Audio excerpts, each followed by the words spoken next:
Hema committee റിപ്പോർട്ടുമായി ബന്ധപ്പെട്ട വിവാദങ്ങളും ഒരു വഴിയെ നടക്കുന്നുണ്ട്. റിപ്പോർട്ടിനെ ചൊല്ലി നിർമ്മാതാക്കളുടെ സംഘടനയും തർക്കം ഉണ്ടായിരിക്കുകയാണ്. പ്രൊഡ്യൂസേഴ്സ് അസോസിയേഷൻ നേതൃത്വത്തിനെതിരെ വനിതാ നിർമ്മാതാക്കൾ രംഗത്തെത്തിയിരിക്കുന്നു. പ്രൊഡ്യൂസേഴ്സ് അസോസിയേഷൻ നേതൃത്വത്തിന് വനിതാ നിർമ്മാതാക്കളായ സാന്ദ്ര തോമസും ഷീല കുര്യനും അയച്ച കത്തിലാണ് ഇത്തരത്തിലൊരു വിമർശനം ഉണ്ടായിരിക്കുന്നത്. നിതിൻ പ്രഭാകരനുണ്ട് കൊച്ചിയിൽ നിന്നും. നിതിൻ, എന്താണ് സംഭവം ശരിക്കും? മലയാള സിനിമ സമാനതകളില്ലാത്ത പ്രതിസന്ധികൾ നേരിട്ട് മുന്നോട്ടു പോകുന്ന ഒരു സാഹചര്യത്തിലാണ് പ്രൊഡ്യൂസേഴ്സ് അസോസിയേഷനിലെ ഭിന്നത കൂടി ഇപ്പോൾ മറനീക്കി പുറത്തു വന്നിരിക്കുന്നത്. പ്രൊഡ്യൂസേഴ്സ് അസോസിയേഷൻ നേതൃത്വത്തിനെതിരെ വനിതാ നിർമ്മാതാക്കളാണ് രംഗത്തെത്തിയിരിക്കുന്നത്. വനിതാ നിർമ്മാതാക്കൾ നേരിടുന്ന പ്രശ്നങ്ങൾ ചർച്ച ചെയ്യാൻ വിളിച്ച യോഗം പ്രഹസനമായെന്ന സംഘടനയ്ക്കകത്ത് വിമർശനം ഉയർന്നിരിക്കുന്നു. അസോസിയേഷൻ സമീപനങ്ങൾ സ്ത്രീ നിർമ്മാതാക്കളെ കളിയാക്കുന്നതിന് തുല്യമാണ്.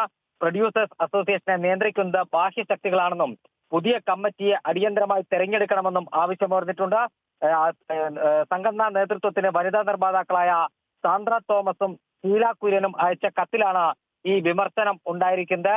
എന്തായാലും പ്രൊഡ്യൂസേഴ്സ് അസോസിയേഷനിലെ ഭിന്നത കൂടി പുറത്തു വന്നിരിക്കുന്നു. നേരത്തെ ഞാൻ പറഞ്ഞതുപോലെ അവർ പറയുന്നത് പുതിയ കമ്മിറ്റി നിലവിൽ വരണം. നിലവിലെ കമ്മിറ്റിക്ക് സ്ത്രീകൾ അടക്കമുള്ളവരുടെ പ്രശ്നങ്ങൾ പരിഹരിച്ച് മുന്നോട്ട് കൊണ്ടുപോകുന്നതിൽ പരാജയമായിരിക്കുന്നു. അതുകൊണ്ട് പുതിയ കമ്മിറ്റി നിലവിൽ വേണം, അല്ലെങ്കിൽ പുതിയ കമ്മിറ്റി നിലവിൽ വരണമെന്നാണ് ഷീല കുര്യനും സാന്ദ്ര തോമസും നേതൃത്വത്തിന് അയച്ച കത്തിലൂടെ ആവശ്യപ്പെട്ടിരിക്കുന്നത്. തുളസി.